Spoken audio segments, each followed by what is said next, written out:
السلام علیکم۔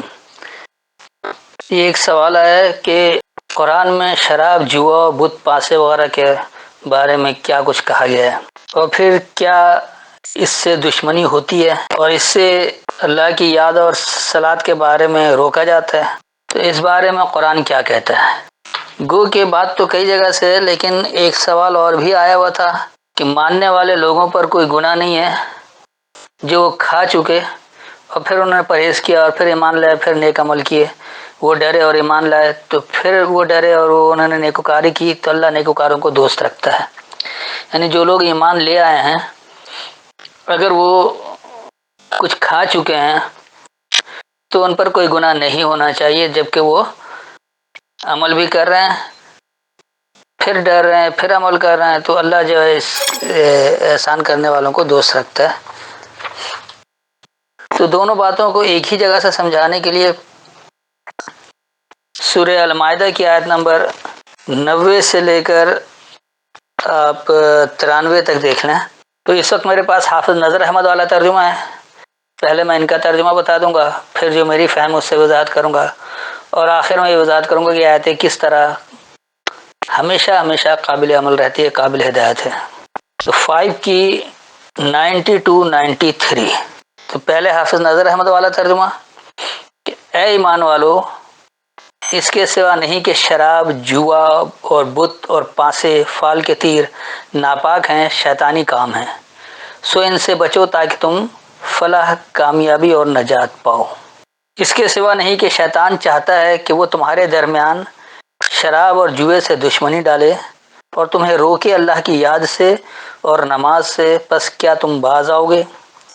اور تم اطاعت کرو اللہ کی اور رسول کی اور بچتے رہو، پھر اگر تم پھر جاؤ گے تو جان لو کہ ہمارے رسول کے ذمے صرف کھول کر واضح طور پر پہنچا دینا ہے۔ جو لوگ ایمان لائے اور انہوں نے نیک عمل کیے، ان پر اس میں کوئی گناہ نہیں جو وہ کھا چکے، جبکہ آئندہ انہوں نے پرہیز کیا اور ایمان لائے اور نیک عمل کیے، پھر وہ ڈرے اور ایمان لائے، پھر وہ ڈرے اور انہوں نے نیکوکاری کی، اور اللہ نیکوکاروں کو دوست رکھتا ہے۔ یہ ہے اس کا آج کل کے مسلمانوں میں قبول عام ترجمہ، مروجہ ترجمہ۔ اب ایسے تراجم سے سوالات تو بہت سارے اٹھتے ہی ہیں، اور خاص طور پر ملحدوں کا جو گروپ ہے یا ملحدین جتنے بھی ہیں، ان کے جتنے اعتراضات ہیں قرآن پر، وہ تراجم کی وجہ سے ہی ہے۔ صحیح ترجمہ اگر سامنے آ جائے تو ان کے سوالات تو ویسے ہی مر جاتے ہیں۔ لیکن بات یہ ہے کہ اصل میں ہمارے ہاں جو موجودہ مسلمان ہیں، یہ تیار ہی نہیں ہے اپنے اکابرین کی غلطی ماننے کو۔ یہ اللہ کی طرف رجوع کرنے کو تیار نہیں ہے کہ ممکن ہے کوئی لفظ غلط سمجھ میں آ گیا ہو، غلط تشریح آ گئی ہو، اب اس کو دیکھ لیا جائے۔ جبکہ اللہ نے قرآن میں واضح کر دیا ہے کہ قرآن میں کہیں کوئی اختلاف نہیں ہے۔ اب اگر قرآن میں اختلاف آ رہا ہے تو گویا وہ اللہ کی کتاب نہیں رہ جاتی، لیکن ہمارے یہاں مسلمان ان ترجموں پر غور ہی نہیں کرتے کہ اختلافی بات بھی ترجموں میں لکھا ہوا، پھر بھی ان تراجم کو صحیح مانتے ہیں۔ کم از کم اتنا تو مان لیں کہ جہاں اختلاف آ رہا ہے یہ اللہ کی بات نہیں ہے، ورنہ یہ اللہ کی کتاب ہی نہیں رہتی ہے۔ غلط ترجموں کو اور اختلافی بات کو قرآن میں جمع کر کے یہ خود ثابت کرنا چاہتے ہیں کہ یہ کتاب اللہ کی کتاب نہیں ہے، پھر الزام تراشی کرتے ہیں کہ ملحدین ایسی بات کرے۔ اصل میں ملحدوں کی طرف جو عقل و شعور رکھتے ہیں، سوچ سمجھ رکھتے ہیں، تھوڑی بہت سمجھ بوجھ کی صلاحیت رکھتے ہیں، سمجھنا چاہتے ہیں، وہ لوگ اسی لیے ملحدین کی طرف راغب ہو جاتے ہیں کہ ان کو صحیح سمجھانے والا کوئی نہیں ہے، اور جو کچھ تراجم میں لکھا ہوا ہے اس سے وہ شک و شبہ اس قدر زیادہ ہو جاتا ہے، ان کے سوالات اتنے اچھے ہو جاتے ہیں کہ واقعی لگتا ہے کہ اللہ کی کتاب ہے ہی نہیں، یا ایسے ہی کسی نے لکھ کر منسوب کر دیا کہ اللہ کی کتاب ہے، ایسا کچھ ہے نہیں، اور یہ کتاب قابل عمل ہے بھی نہیں۔ اس میں ماضی کی باتیں ہیں، ماضی کے قصے ہیں، کچھ ایسی آیتیں ہیں جس کا اطلاق کسی مخصوص شخص کے لیے، مخصوص ذہن کے لیے، مخصوص جگہ کے لیے۔ پھر یہ بھی کہ یہ کتاب عربی میں دی گئی ہے، اور عرب کے لوگ جو زبان کہتے ہیں آپ کو قرآن سمجھنے کے لیے عربی سیکھنا چاہیے، تو اس گرامر اور اس مروج عربی کی وجہ سے لوگ یہ سمجھتے ہیں کہ اللہ صرف عربوں کا ہی ہے، تو ساری دنیا کے لیے اس کو ہدایت کی کتاب اللہ نے کیوں کہا؟ یہ بھی غلط ہے۔ تو بہرحال سوالات بہت کچھ ہیں، اس پر تشریح بھی بہت لمبی ہو سکتی ہے، ہمیں اس طرف نہیں جانا ہے. میں ان آیتوں کی فہم کی طرف آتا ہوں تاکہ حق بات کیا ہے، اللہ کیا ہدایت دے رہا ہے اس کو سمجھا جائے، اور اس سے پھر آپ کے سوالات خود بخود حل ہو جائیں، آپ کو خود ہی اس کا جواب مل جائے. تو آئیے دیکھتے ہیں کہ یہاں کیا بات ہو رہی ہے. یا ایھا الذین آمنوا، اے یہ ماننے والے لوگوں، انما بے شک جو، الخمر، خمر انہوں نے شراب کر دیا، جبکہ خمر کہا جاتا ہے کسی چیز کا خمار آنا. جیسے ہمارے یہاں آپ دیکھ لیں کسی کو دولت کا خمار ہے، کسی کو طاقت کا خمار ہے، کسی کو علم کا خمار ہے. تو یہ جتنے خمار ہیں ان سب کی بات ہو رہی ہے، صرف شراب کی بات نہیں ہے. پھر والمیسر، اب انہوں نے جوا کر دیا. میسر کا مادہ یسر ہے، یہ سین رے، یسر کہتے ہیں آسانی کو. تو میسر جس میں آسانی جمع ہے، خاص خمار، اور وہ خاص جس میں آسانیاں جمع ہیں. والانصاب، اور خاص منصب، نمایاں علامت. والازلام، ازلام کہتے ہیں سیدھے کھڑے رہنے کو، پاسے کو نہیں. یعنی یہ اس کی آپ تشریح اگر کر لیں کہ اردو کے الفاظ صحیح نہیں ملتے ہیں، کہ جو شخص غلطی روکنے کی صلاحیت رکھتا ہے، اختیار رکھتا ہے، اس کے باوجود بھی وہ خاموش رہتا ہے، اس کو ازلام کہا جاتا ہے. کہ جو غلطی روکنے کی طاقت رکھتے ہوئے، غلطی روکنے کی اختیارات رکھتے ہوئے خاموش رہے، سیدھا کھڑا رہے. رجسم، رجس یعنی غضب ہے، من عمل الشیطان، سرکشی کے عمل سے، خاص سرکشی کے عمل سے. فجتنبوہ، بس اس سے اجتناب کرو، اس سے بچو. لعلکم، تاکہ تم تفلحون، تم کامیاب ہو جاؤ. انما یرید الشیطان، بے شک جو ارادہ ہے سرکشی کا، سرکش کا جو ارادہ ہے، ان یوقع، یہ کہ واقع ہو جائے، بینکم، تمہارے درمیان، العداوت والبغضاء، عداوت اور بغض. خاص عداوت یعنی خاص دشمنی، اور خاص بغض. بغض آپ یہ کہہ لیں کہ کینہ، اندر اندر کسی کو برا بھلا کہنا، غلط سمجھنا. فی الخمر والمیسر، خمار میں اور جس میں آسانی جمع ہے اس میں. ویسدکم، اور تمہیں زبردستی روکے، ان ذکر اللہ، اللہ کی یاد دہانی کے بارے میں، وعن الصلاۃ، یعنی سبق کے بارے میں. فہل انتم منتہون، پس کیا تم باز رہنے والے ہو. واطیعوا اللہ واطیعوا الرسول، اور اللہ کی اطاعت کرو، یعنی الرسول کی اطاعت کرو، خاص پیغام دینے والے القرآن کی اطاعت کرو. وحذروا، اور محتاط رہو، چوکنا رہو. حذر کہتے ہیں یہ چوکنا رہنے کو، محتاط رہنے کو. فَإِن تَوَلَّيْتُمْ، پس اگر تم پھر جاؤ، فَاعْلَمُوا، پس یہ جان لو، انما، یہ کہ جو، علی رسولنا، ہمارے پیغام دینے والے پر ہے، البلاغ المبین، واضح پہنچا ہوا، پہنچا دینا. لیس علی الذین آمنوا، نہیں ہے ماننے والے لوگوں پر، وعمل الصالحات، اور مکمل صحیح عمل کرنے والوں پر، جناح، کوئی حرج، فیما، اس میں، تیمو، جو ضروریات زندگی لے لیا ہے. اذا متقوا، جب جو پابند ہو جائے، جب جو بچنے والا بن جائے. وآمنوا وعملوا الصالحات، یعنی مانے اور مکمل صحیح عمل کرے. ثم اتقوا، پھر بچے، یعنی پھر پابند ہو جائے. وآمنوا، اور پھر اور مانے، ثم اتقوا، پھر پابند ہو. وحسنوا، یعنی خوب حسن کارانہ کام کرنے والا ہو، خوب توازن برقرار رکھنے والا ہو، نیکی کرنے والا ہو، احسان کرنے والا ہو. تو واللہ یحب المحسنین، اور اللہ ایسے توازن برقرار رکھنے والوں سے، حسن کارانہ کام کرنے والوں سے محبت کرتا ہے. یہ تھا اس کا لفظی ترجمہ. اب پہلے میں آپ کے اس کو رواں ترجمہ بتا دوں، پھر وضاحت کرتا ہوں کہ آیتیں کس طرح قابل ہدایت ہے اور قیامت تک رہے گی. اے یہ ماننے والے لوگوں، بے شک جو خمار اور آسانیاں اور منصب اور سیدھا کھڑا رہنا سرکشی کے عمل سے غضب ہے، بس اس سے اجتناب کرو تاکہ تم کامیاب ہو جاؤ.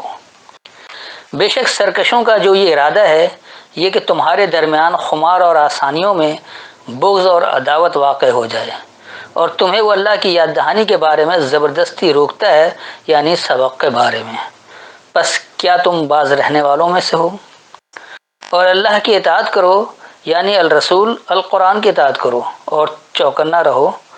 پس اگر تم پھرو گے، پس یہ جان لو یہ کہ جو ہمارا پیغام دینے والے پر بیان کیا ہوا پہنچانا ہے واضح ہے۔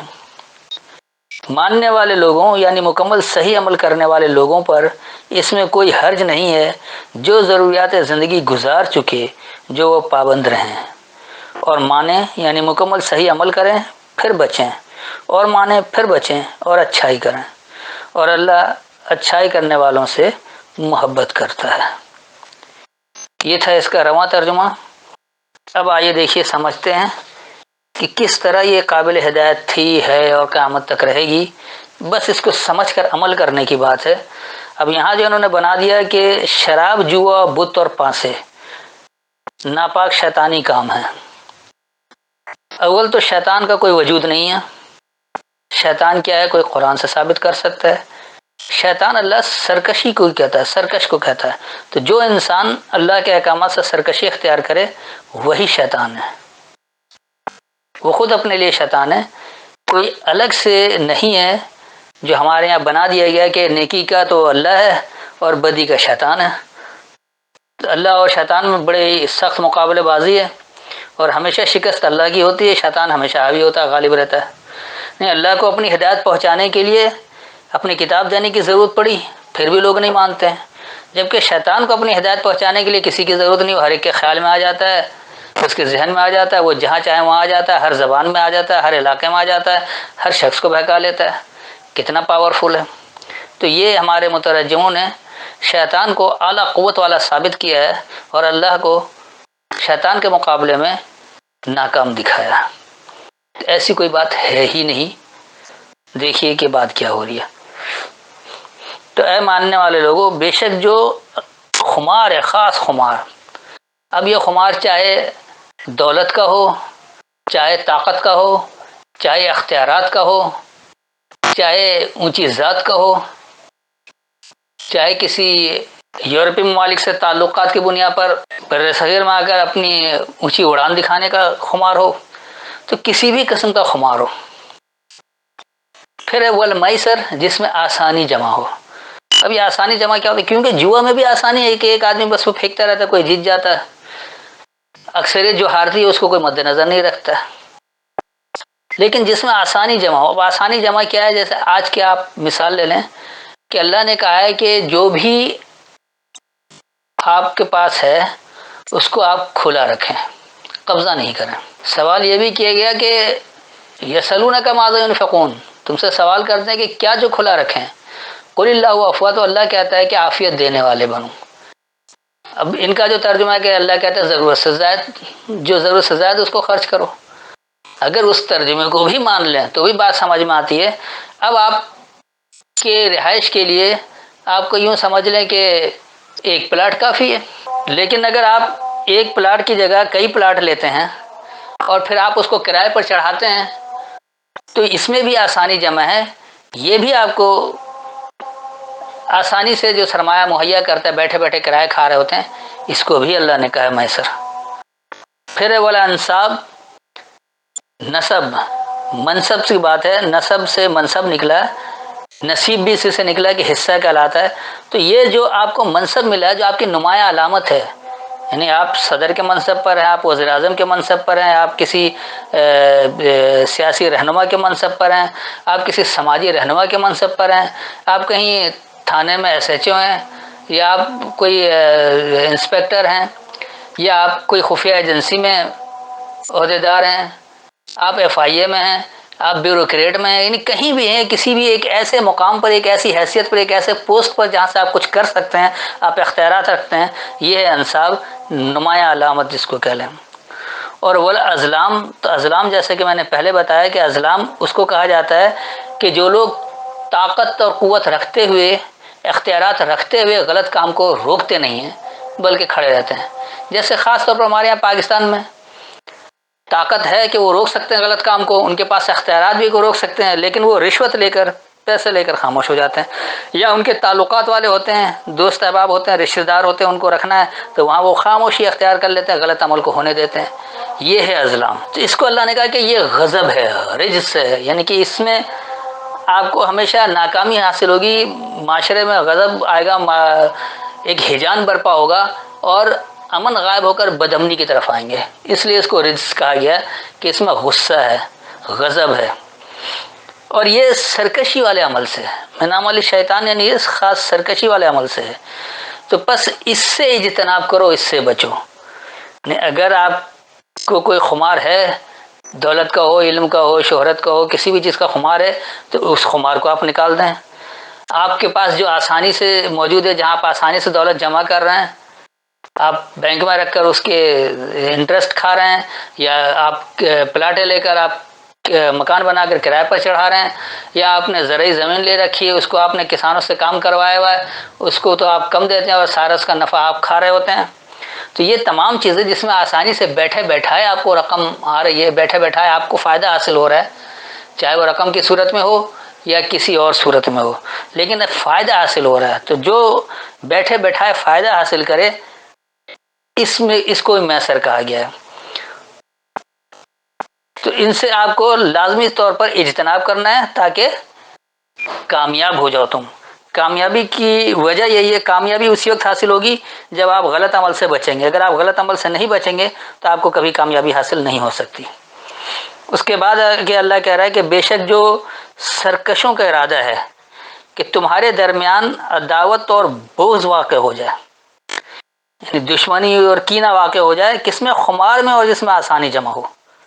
تو اسی میں بغض ہوتا ہے، کسی کو اپنا خمار زیادہ ہو تو کوئی دوسرا اور خمار والا آ جاتا ہے، دونوں کا ٹکراؤ ہوتا ہے، تو یہاں بغض اور دشمنی شروع ہو جاتی ہے، یعنی عداوت اور بغض شروع ہو جاتا ہے۔ اس کا نتیجہ کیا ہوتا ہے؟ وہ تمہیں زبردستی اللہ کی یاد دہانی کے بارے میں روکتے ہیں، یعنی سبق کے بارے میں، کیونکہ سبق میں ہی اللہ کی یاد دہانی لی جاتی ہے، تو اللہ کی یاد دہانی میں وہ زبردستی رکاوٹ بنتے ہیں۔ وہ آپ کو تعلیم حاصل کرنے سے، سبق سے، یعنی صلاۃ کے بارے میں آپ کو رکاوٹ بن جاتے ہیں، زبردستی روک دیتے ہیں۔ تو بس کیا تم باز آ جاؤ گے؟ اگر آپ باز آ گئے، آپ نے صلاۃ نہیں سمجھا تو آپ اللہ کے احکامات کو سمجھ نہیں پائیں گے، پھر آپ کس طرح سے اس پر عمل کر سکتے ہیں؟ تو آگے اللہ اس کا حل بتا رہا ہے کہ اللہ کی اطاعت کرو، یعنی اس کے رسالے کی اطاعت کرو۔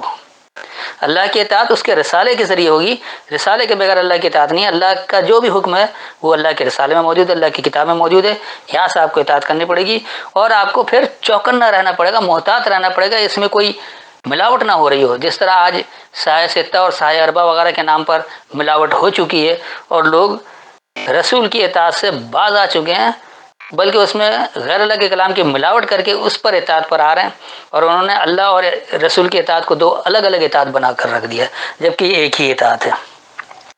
پھر آگے اللہ اس کا حل بتا رہے کہ پس اگر تم پھر جاؤ گے تو جان لو کہ یہ کہ جو ہمارے پیغام دینے والے پر ہے وہ تو واضح پہنچا دینا۔ جو بھی اللہ کا پیغام دینے والا وہ اللہ کی کتاب سے بات کرے گا تو اس میں واضح طور پر پہنچا ہوا ہے، ہر باتیں کھول کر واضح کر دی گئی ہیں، اور جو اس میں ملاوٹ نہیں کرے گا وہ حق بات تک پہنچ جائے گا، رسالہ پہنچا ہوا ہے۔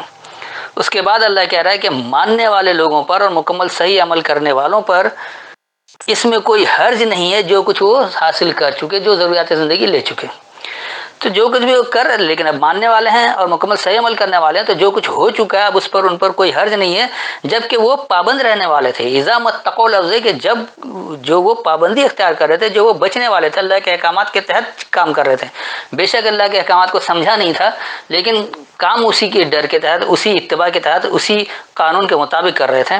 تو آگے پھر اللہ کہہ رہا ہے کہ پھر اگر وہ اب دوبارہ لگا دی کہ اور وہ مانے اور مکمل صحیح عمل کریں، پھر بچیں، پھر بچنے والے ہوں، پھر مانیں، پھر بچیں، یعنی وہ بار بار اللہ کو مان رہے، دیکھ رہے، بار بار اپنے تصحیح کر رہے ہیں اپنے اعمال کی، اس کی وہ پابندی اختیار کر رہے ہیں، تو پھر یہ لوگ اصل میں توازن برقرار رکھنے والے ہیں، احسان کرنے والے ہیں، حسن کارانہ کام کرنے والے ہیں، یعنی یہ حسن کہتی ہے ہر چیز کا توازن برقرار رکھنا، متوازن رہنا، تو یہ متوازن کرنے والے ہیں۔